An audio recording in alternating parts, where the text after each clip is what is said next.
अस्सलाम वालेकुम। मेरा नाम डॉक्टर गुलाम दस्तगीर है।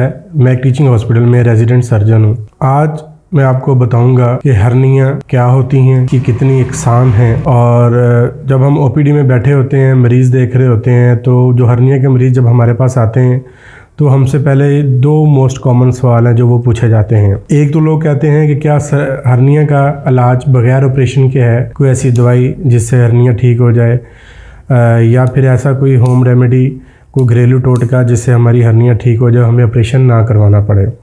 तो दूसरा ये पूछते हैं कि ये नर हर्निया और मादा हर्निया में क्या फ़र्क होता है, मुझे कौन सी वाली हर्निया है। तो आज इस वीडियो में मैं आपको बताऊंगा नर हर्निया और मादा हर्निया क्या होती हैं और बगैर ऑपरेशन के हर्निया का क्या इलाज होता है। बेसिकली हर्निया होती क्या है। हर्निया जो होती है, हमारे जो एब्डोमिनल वॉल है, एब्डोमिनल कैविटी है, इसके अंदर जितने भी हमारे पेट के अंदर आर्गन हैं, हमारे अज़ा हैं, इनको कवरिंग के लिए अल्लाह ताला ने हमारे पेट में मुख्तलिफ लेयर बनाई हुई हैं जो इसको कवर करती हैं। पहली शीट होती है पेरिटोनियम होती है, फिर मसल्स होते हैं, फिर एक्टर शीट होती है, फिर ऊपर स्किन होती है, डिफरेंट लेयर्स होती हैं। अब जो इसका डिफेक्ट हो जाता है एब्डोमिनल वॉल का, इसमें से रेक्टल शीट का, मसल्स की वीकनेस का, और कोई ऐसी चीज़ जिसमें अब नॉर्मल ओपनिंग हो जाए और उससे जो एब्डोमिनल हमारे कंटेंट है, यानी कि हमारी गट है या हमारे जो एब्डोमिनल विसराज हैं, वो बाहर आ जाते हैं थ्रू द डिफेक्ट वॉल। यानी कि जो हमारी पेट की कोई भी डिफेक्टिव वॉल होती है, वहाँ से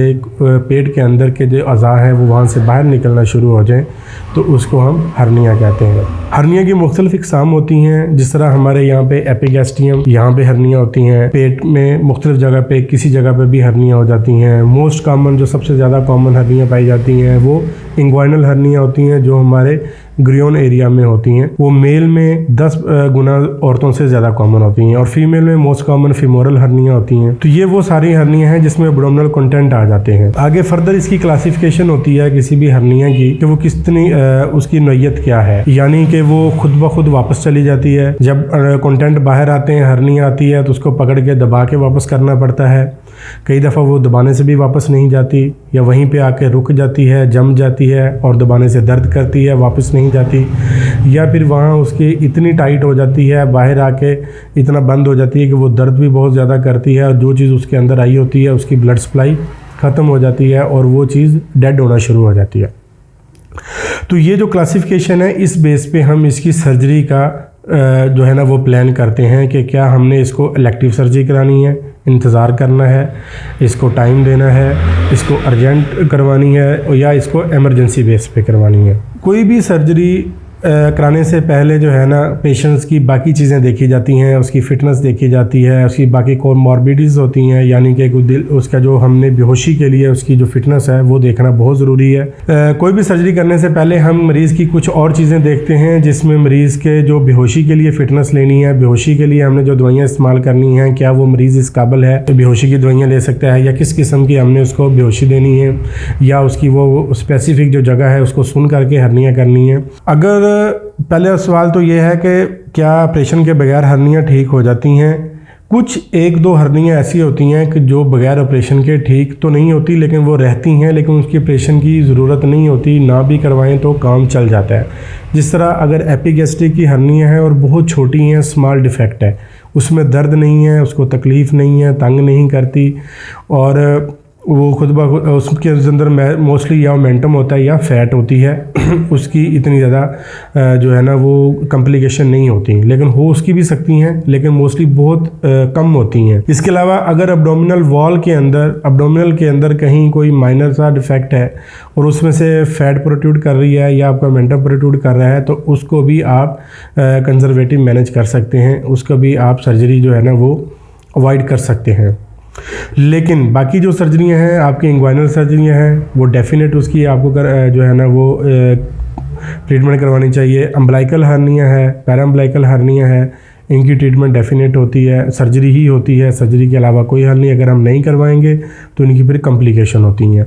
और फीमेल के अंदर फीमोरल हर्निया होती हैं। फीमोरल हर्निया जो है वो 100% सर्जरी ही उसकी ट्रीटमेंट है, इसके अलावा कोई ऑप्शन नहीं है आपके पास। अगर हम इसका ऑपरेशन नहीं करवाएंगे तो क्या होगा? अगर हम इसका ऑपरेशन नहीं करवाएंगे, जैसे मैंने आपको पहले बताया कि हर्निया बाहर आती हैं, वापस चली जाती हैं, बाहर आती हैं, रुक जाती हैं, पकड़ने से वापस चली जाती हैं, या दबाने से जाती हैं, या वापस नहीं जाती हैं। अगर वो नहीं जाती, जो भी कंटेंट है फॉर एग्जांपल अंदर से हमारे जो है वो हमारी एक छोटी आंत उस हर्निया के अंदर आके फंसी हुई है, तो वो क्या होगा, पीछे से ब्लॉक हो जाएगी, ट्विस्ट हो जाएगी, नैरो हो जाएगा। उसका जो ओपनिंग, नैरो ओपनिंग हो, ऊपर से हर्निया हो, तो उसकी अर्जेंट जो है ना वो एमरजेंसी बेस पे उसकी सर्जरी करनी चाहिए, वरना वो गट सारी कंप्रोमाइज़ हो जाएगी, डेड हो जाएगी, नेक्रोज हो जाएगी। फिर हमें उसके काटना पड़ेगा, काट के या तो जोड़ लगाना पड़ेगा या फिर उस आंदर को पेट से बाहर निकालना पड़ेगा और 3 माह के बाद दोबारा फिर उसको वापस पेट में डालना पड़ेगा।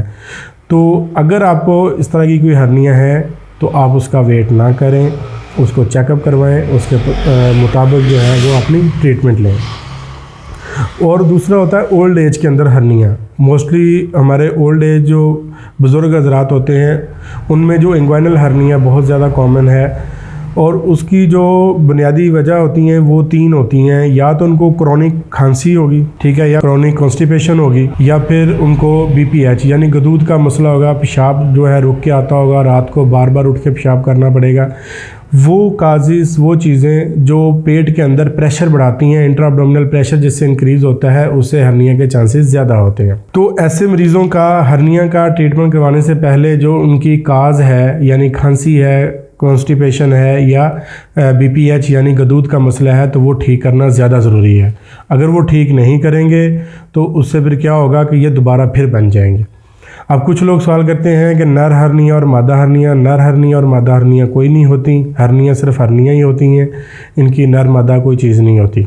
अब अगर हम बात करें इनके ऑपरेशन की, तो हमारे पास ऑपरेशन के लिए 2 से 3 जो ऑप्शंस होती हैं। पहली ऑप्शन होती है कि हम इनको ओपन करते हैं, यानी कि चीरा दे के इसकी सर्जरी करते हैं और इसके ऊपर हम जाली लगा देते हैं, मैश रिपेयर करते हैं, हर्नियोप्लास्टी करते हैं। दूसरा होता है कि अगर इमरजेंसी बेस पे कर रहे हैं, गट ख़राब हो चुकी है, स्ट्रेंगुलेटेड या ऑब्स्ट्रक्टेड हर्निया है, और उस बेस पे अगर हर्निया इन्फेक्शन भी है साथ, तो हम इसमें जो है ना मैश यानी जाली नहीं लगाते, वैसे ही करते हैं, क्योंकि उस केस में जाली का जो है इन्फेक्शन होना, ख़राब होना, उसमें रेशा पड़ने का ख़दशा ज़्यादा होता है। दूसरी हमारे पास एक ऑप्शन होती है laparoscopic hernia. Laparoscopic hernia repair जो होता है वो एक आजकल बहुत एडवांस चल रही है ट्रीटमेंट। इससे फ़ायदा ये होता है, एक तो इनले जो है हमारा मैश जो है वो अंदर की तरफ से लगाया जाता है, सेफ़ होता है, रिएक्शन के चांस कम होते हैं। लेप्रोस्कोपिक हर्निया का ये फ़ायदा होता है कि हम इसमें जो मैश लगाते हैं वो हम इनले लगाते हैं, यानी कि पेट के अंदर की तरफ से लगाते हैं, और उसमें चांसेस जो होते हैं वो जो हम ऊपर लगाते हैं ओनले वाला मैश, उसके निस्बत इसका ठीक होने के चांसेस ज़्यादा होते हैं, और इसमें इन्फेक्शन कम होता है, ओनले वाले में होने के चांसेस हैं। और 95 to 6% हर्निया अगर आपका अच्छा रिपेयर हो गया तो वो दोबारा नहीं होता, रीअकरेंस उसकी नहीं होती और वो ठीक हो जाता है। इसलिए अगर हर्निया का मसला है तो डरने की ज़रूरत नहीं है, उसका इलाज करवाएं, इससे पहले कि कोई कॉम्प्लिकेशन हो जाए और उससे कोई बड़ा नुकसान उठाना पड़े। हम बात करेंगे लेप्रोस्कोपिक सर्जरी और ओपन सर्जरी, ये एक हमारा अलग से टॉपिक है, तो उसको देखने के लिए हमारी प्रोफाइल को विज़िट करें। उसमें आपको पता चलेगा कि लेप्रोस्कोपिक सर्जरी कब कब करते हैं और ओपन सर्जरी कब कब करते हैं, उनके क्या फ़ायदे होते हैं और क्या नुकसान होते हैं। शुक्रिया, अल्लाह हाफ़िज़।